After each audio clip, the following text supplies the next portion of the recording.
Saudações a todos os telespectadores que nos acompanham. Sejam todos muito bem-vindos à grande entrevista da RTV Ista.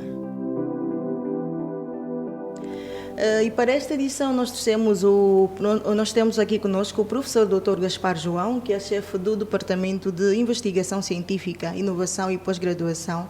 Bom dia, seja bem-vindo. Bom dia, muito obrigado. E já agora obrigada por ter aceito o nosso convite. É sempre um prazer. Muito bem. Vamos começar por uma questão que é muito colocada por outros estudantes. Em que condições é que o estudante é considerado apto para a defesa? Bem, a princípio o estudante inscreve-se, matricula-se na instituição, frequenta todos os anos, portanto do primeiro ao último ano, 4 anos para os cursos de 4 anos, 5 anos para os cursos de 5 anos.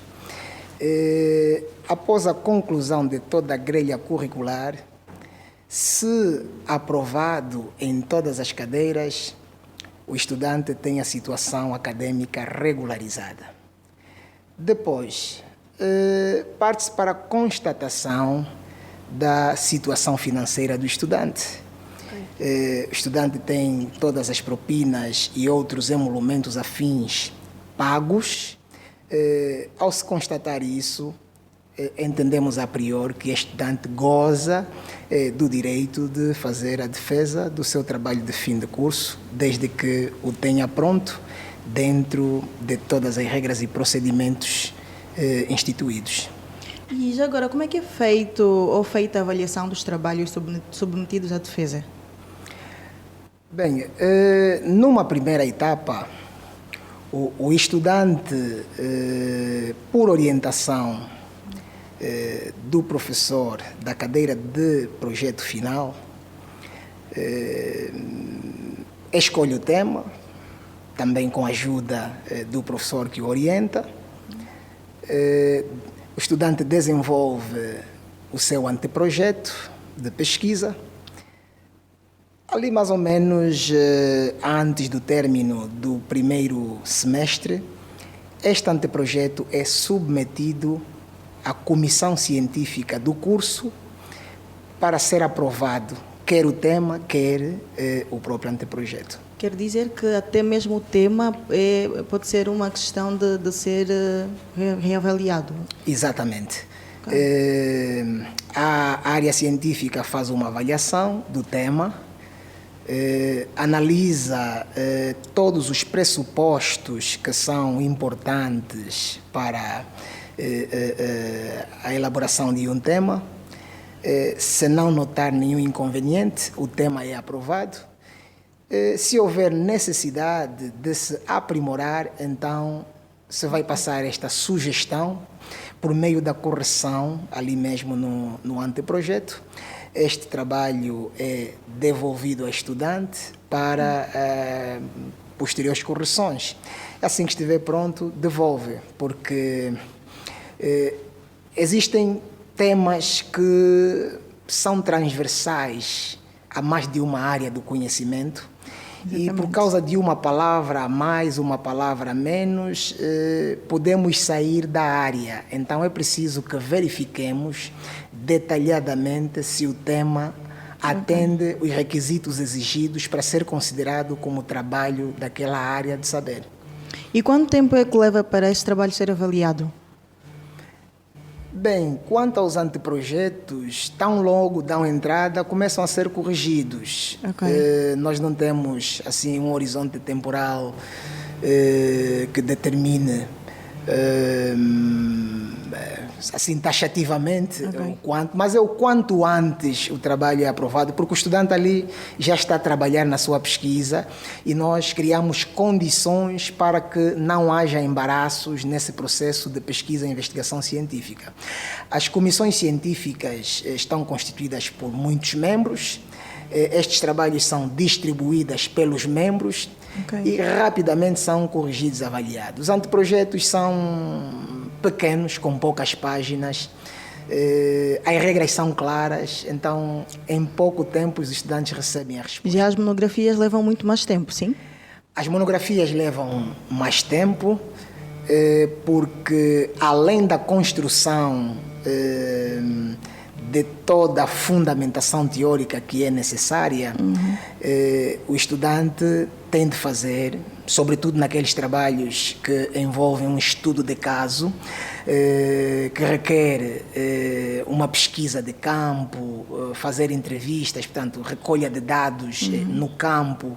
Isto leva tempo porque ainda envolve o processo de aprovação por parte das entidades ou das empresas nas quais os estudantes pretendam fazer a sua pesquisa. E esta situação não é muito fácil ainda em Angola.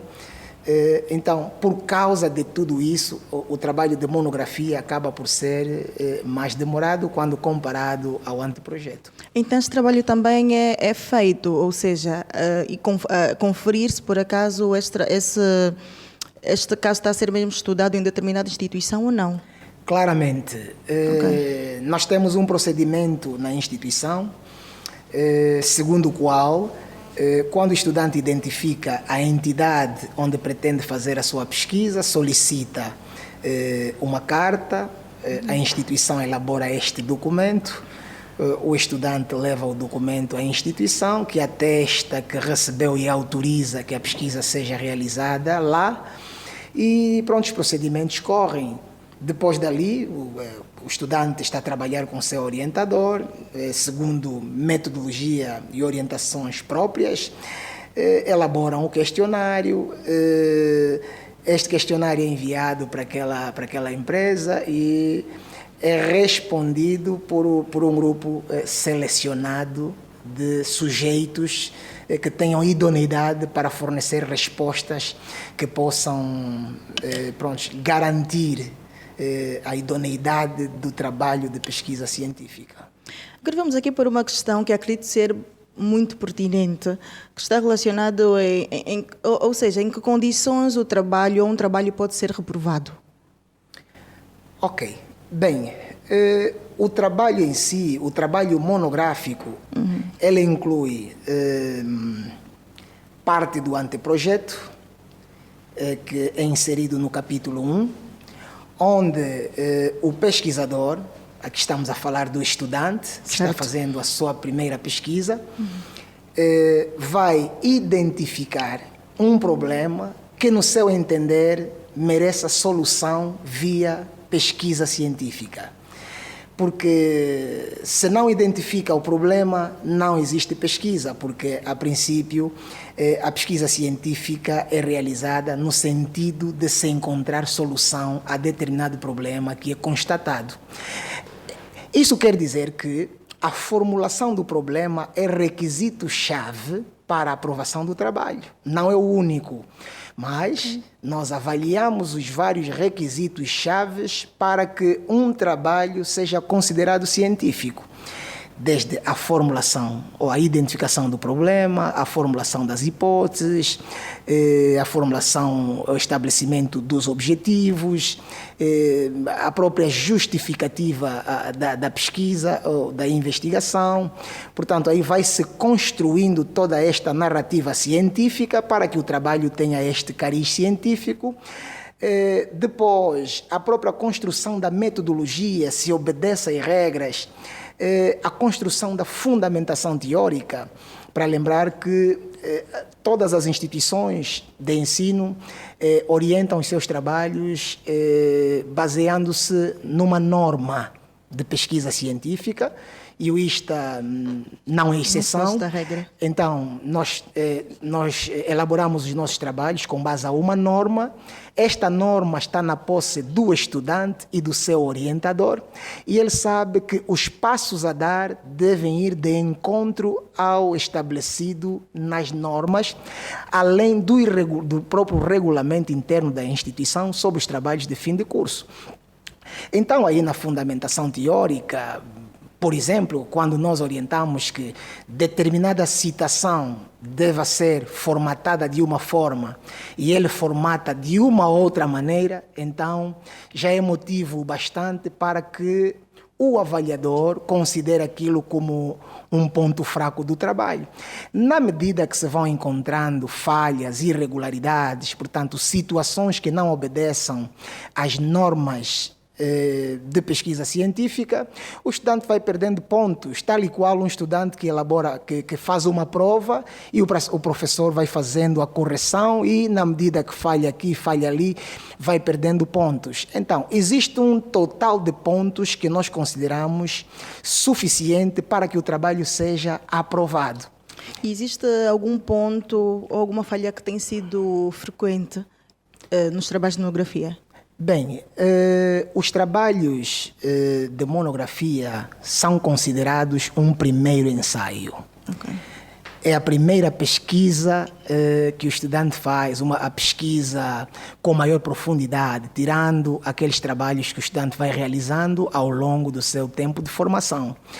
Então, existem algumas falhas que são próprias, que nós entendemos, que dependendo da dimensão podem reprovar ou não o trabalho. Mas uma das falhas muito frequentes tem mesmo a ver com a identificação do problema, a formulação das hipóteses. Sobre a formulação das hipóteses é fundamental que nós digamos o seguinte: até pesquisadores experientes têm problemas em formular hipóteses. Então, nós temos muito cuidado quando avaliamos a qualidade das hipóteses formuladas por um estudante que está a realizar o seu primeiro trabalho de pesquisa e investigação científica. Uma outra situação que é de alguma forma recorrente é, às vezes, aquele descuido do estudante fazer uma citação, portanto, referenciou o autor num texto, não é?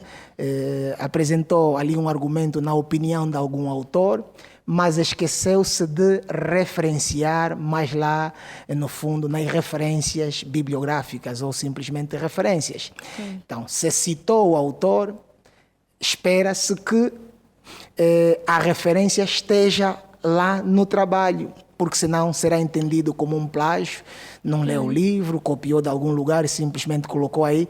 Essas são as falhas mais recorrentes. Quanto maiores forem estas falhas, então mais propensos estarão os trabalhos de serem reprovados. Muito bom. Agora vamos passar para uma outra fase que é referente à fase das defesas, né? Quais são os critérios de avaliação durante a defesa que podem ou não aprovar ou dar uma nota positiva ou negativa a um estudante? Certo, pergunta muito pertinente. A questão da classificação final do estudante, depois da defesa pública, está intrinsecamente ligada à primeira fase, que é a do desenvolvimento do trabalho teórico. Okay. Quer dizer, do trabalho escrito, perdão. Então, o estudante desenvolve a sua monografia, a monografia é aprovada e é aprovada com uma nota. Este trabalho aprovado é submetido à defesa, não é? A um júri que é constituído para avaliar agora a defesa pública. A nota final é uma média do que o estudante obtém na sua avaliação escrita e do seu desempenho na defesa pública. Portanto, a nota final não é uma nota da defesa pública única e exclusivamente, mas é uma combinação de dois resultados. Mas, se no trabalho escrito a avaliação é feita em função da qualidade da escrita científica, na defesa pública é avaliada em função do comportamento, da atitude, do nível de conhecimento que o estudante candidato demonstra quando faz a sua apresentação. Porque podem se dar aqueles casos em que solicita-se alguém que elabora o trabalho e nós não estamos lá, não conseguimos sempre aferir isso. Mas ali nós temos ferramentas suficientes para aferir se de facto terá sido esse estudante ou não o autor daquele trabalho. Então ele tem que demonstrar conhecimento do tema abordado, ele tem que responder às questões colocadas, ele tem que se manter firme ao longo da sua abordagem. Portanto, existem alguns critérios, para nós aí devem ser uns 5 critérios que consideramos chaves para a aprovação ou reprovação da defesa pública. Aí depois determina-se uma média destes critérios para termos então a média final. Ok, muito bom. Agora, durante a defesa, a abordagem do estudante pode pesar muito mais, ou o conhecimento que ele mostra pode ter um peso maior do que o mesmo trabalho, ou o contrário acontece também? Bem, muitas vezes o trabalho escrito não tem aquela qualidade quando comparado à qualidade apresentada pelo estudante na sua abordagem, porque há muitos fatores que concorrem para isso, porque nós temos muitos bons estudantes que têm uma boa retórica, até têm conhecimento sobre o assunto, mas que se calhar acabam por negligenciar um bocadinho na parte do desenvolvimento escrito do trabalho. Okay. E o trabalho escrito é aprovado não só com a nota máxima, portanto, há uma nota que, desde que esteja dentro dos requisitos, o trabalho é aprovado. Mas quando o estudante passa para a defesa pública, é possível perceber que a qualidade daquele estudante devia ser proporcional à qualidade do trabalho escrito, portanto, que ele fez. Sim. Há estudantes com muito potencial, com uma grande capacidade de argumentação, que não nos deixam dúvidas de que terão sido bem formados, de que se terão empenhado muito ao longo da formação, mas que ao longo do desenvolvimento da pesquisa acabaram por negligenciar alguma coisa. Isso muitas vezes é perceptível. Mas também o júri leva em atenção esse histórico do estudante. Nós conhecemos, na grande maioria das vezes, os nossos estudantes. Então, existem alguns critérios que, embora sendo subjetivos, também são levados em atenção no momento de fazermos a avaliação da defesa pública. Uma última questão. O que é que pode levar uma defesa a demorar para ser concebida ou autorizada? O que é que leva a essa demora? Bem, é uma questão bastante pertinente. A instituição funciona mediante um conjunto de normas. Na verdade, em muitos casos, temos constatado que um ou outro estudante, ao longo do seu tempo de formação, acaba por negligenciar um pouco essa questão do conhecimento do regulamento da instituição para os trabalhos de fim de curso. Nós, por uma questão de cuidado, colocamos sempre este documento disponível na reprografia. Orientamos os estudantes que adquiram o regulamento para os trabalhos de fim de curso e o próprio manual de normas padrão para a elaboração de pesquisa científica aqui na instituição. Os nossos regulamentos são claros. O que acontece é que, ao longo do ciclo de formação, tal como nós falamos logo no princípio da nossa entrevista, o estudante vai fazendo as avaliações, transita nesta ou naquela cadeira, pode não transitar noutra cadeira, mas no final o que interessa à área científica é que este estudante tenha toda a situação acadêmica regularizada a partir do momento que solicita a sua defesa. Mas o que se passa é que muitas vezes os estudantes acabam por solicitar a sua defesa sem a certeza da regularização da sua situação acadêmica e financeira. Okay. Então, a área científica trabalha em paralelo, não é, com as outras áreas. A decisão final de que o estudante deve ou não defender é como se fosse uma decisão de consenso. A área financeira atesta que o estudante está em condições, a área acadêmica também atesta que o estudante está em condições de defender e a direção científica prepara as condições para que este estudante possa apresentar o seu trabalho de fim de curso. Então, entendemos que os estudantes deverão informar-se mais, mas também estamos a criar condições para que se disponibilize mais informações, porque não nos interessam muito os problemas, mas soluções a estes problemas, porque o ISTA é uma instituição em que a demanda por estudantes, de estudantes que solicitam a sua defesa é muito grande. É muito grande. Nós fazemos muitas defesas por semana. Então, é preciso que nós, ao longo do tempo, vamos moldando os mecanismos para melhor tratar das situações. Tanto é que nós agora vamos fazer sair, vamos publicar uma relação de estudantes que, nesta altura, tenham solicitado a defesa, não é? Então nós vamos publicar aqueles que estão em condições para defender e aqueles que devem antes regularizar a sua situação para depois serem chamados à defesa. Nós vamos emitir um comunicado para instruir, sobretudo os nossos estudantes que estão a terminar agora, sobre os caminhos que deverão trilhar no sentido de evitarem embaraços. Portanto, em jeito de conclusão, o estudante só solicita a sua defesa quando receber da área acadêmica a confirmação de que, de facto, concluiu toda a grelha curricular com aproveitamento. E também a área financeira atesta que o estudante não tem dívidas com a instituição que lhe impeçam de fazer a defesa do seu trabalho. Tá bom, muito bom, professor Dr. Gaspar João, muito obrigada por ter aceito o nosso convite. Foi um prazer recebê-lo aqui nos nossos estúdios. Esperamos contar com o senhor em próximas oportunidades. Eu que agradeço. Sim, está bem. Assim que nos acompanhou, que acompanhou essa grande entrevista, agradecemos pela vossa audiência e prometemos voltar em outras oportunidades.